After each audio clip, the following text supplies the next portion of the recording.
Assalamualaikum warahmatullahi wabarakatuh. Ketemu lagi di perkuliahan mata kuliah Hukum Keuangan Negara di pertemuan yang ke-14 dengan materi Pertanggungjawaban Keuangan Negara.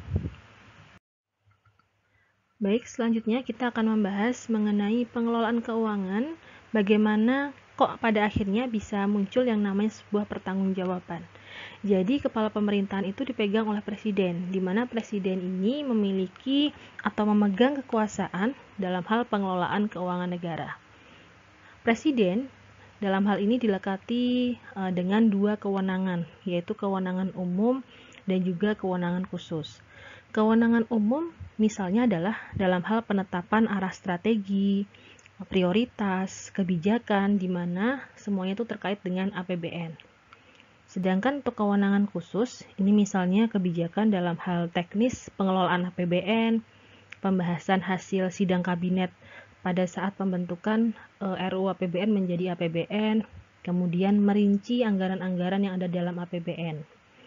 Walaupun presiden memegang kekuasaan pengelolaan keuangan negara, ini presiden juga menguasakan kepada pemerintah pusat yang diserahkan kepada Menteri Keuangan selaku pengelola fiskal dan juga menguasakan ke sebagian lagi ke pemerintah daerah.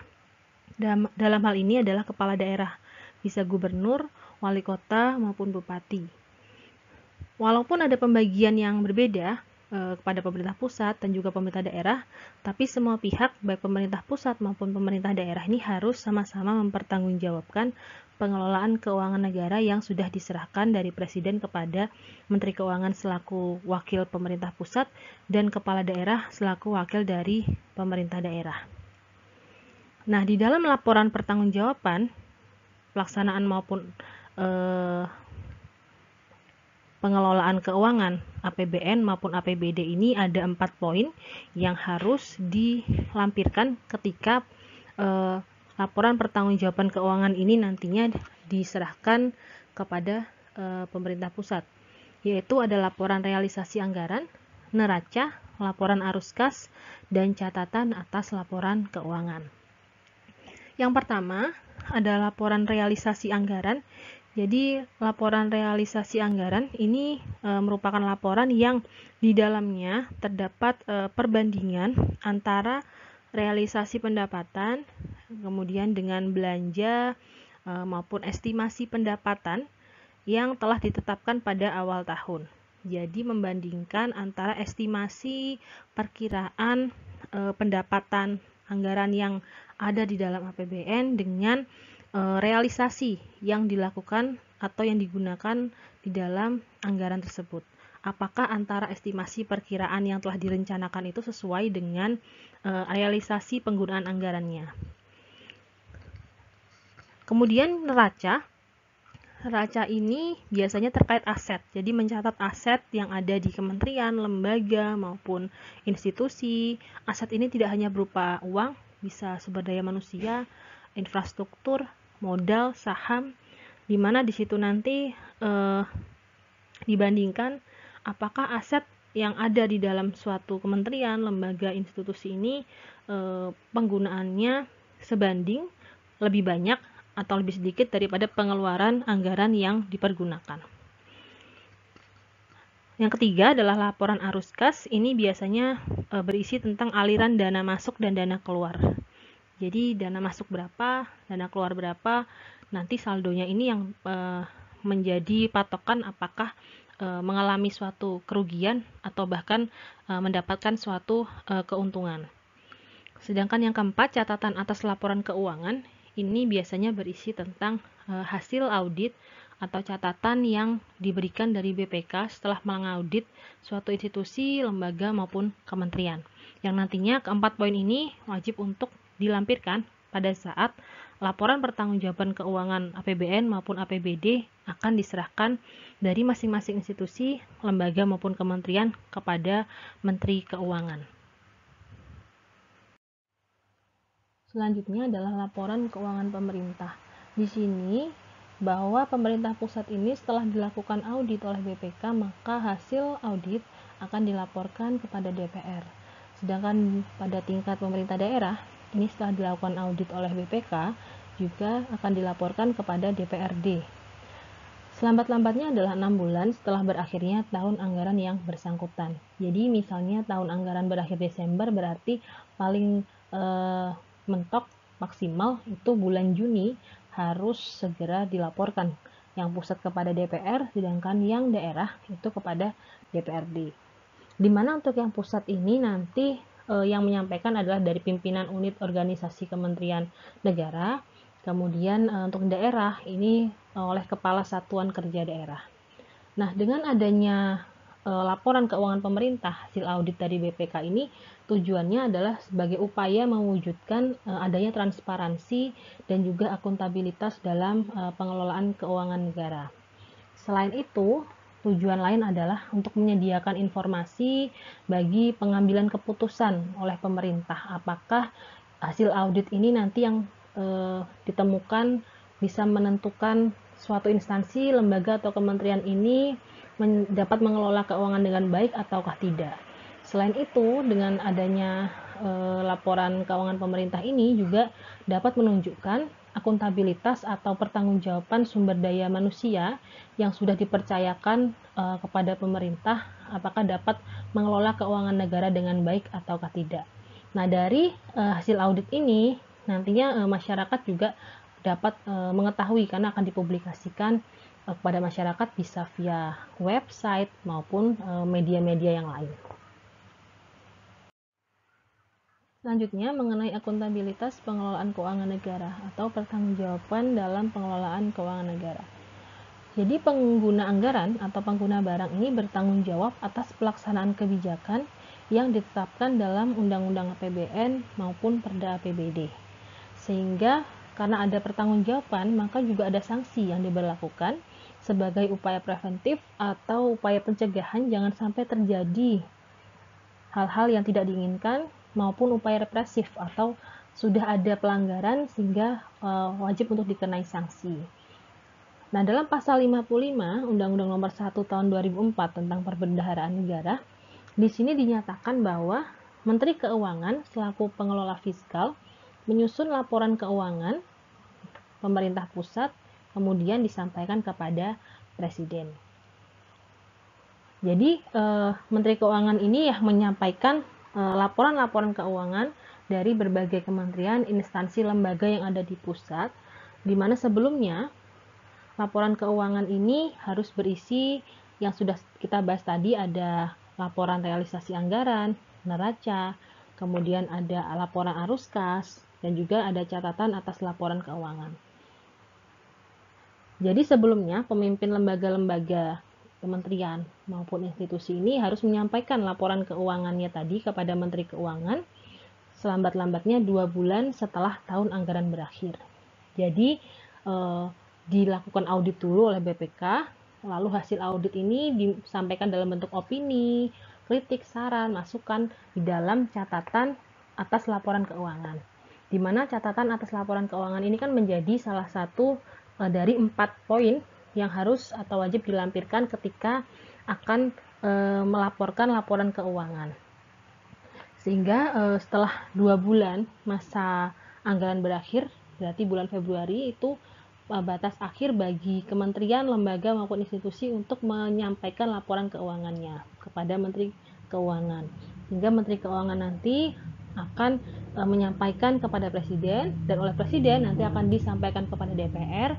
Nah, laporan pertanggungjawaban ini yang sudah disampaikan dari Menteri Keuangan kepada Presiden lalu kepada DPR ini menjadi dasar bagi DPR untuk nantinya membahas rancangan undang-undang untuk anggaran tahun berikutnya.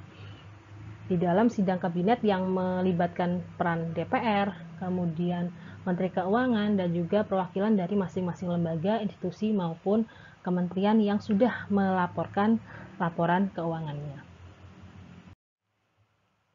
Selanjutnya, menurut PP nomor 71 tahun 2010, bahwa komponen pokok dalam laporan keuangan pemerintah ini meliputi 7 hal.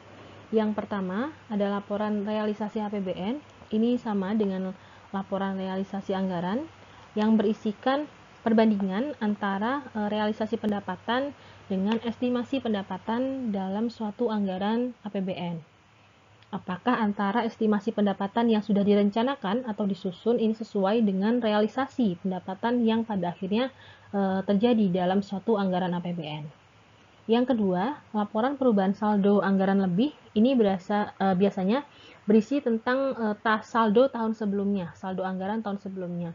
Jadi bagaimana pemanfaatan saldo lebih di tahun yang berjalan. Misalnya pada APBN tahun 2022 ini ada saldo lebih.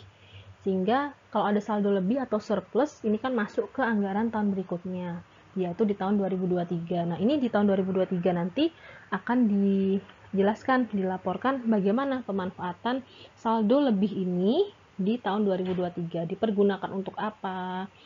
Lalu anggaran di tahun 2023 juga tetap dilaporkan dengan jumlah nominal yang memang ditetapkan bagi anggaran tahun 2023.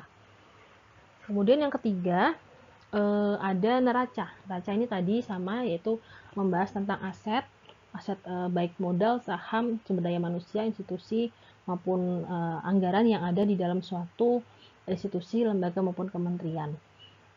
Sedangkan laporan operasional ini terkait informasi kegiatan operasional dalam suatu penggunaan anggaran. Jadi anggaran ini dipergunakan untuk apa saja.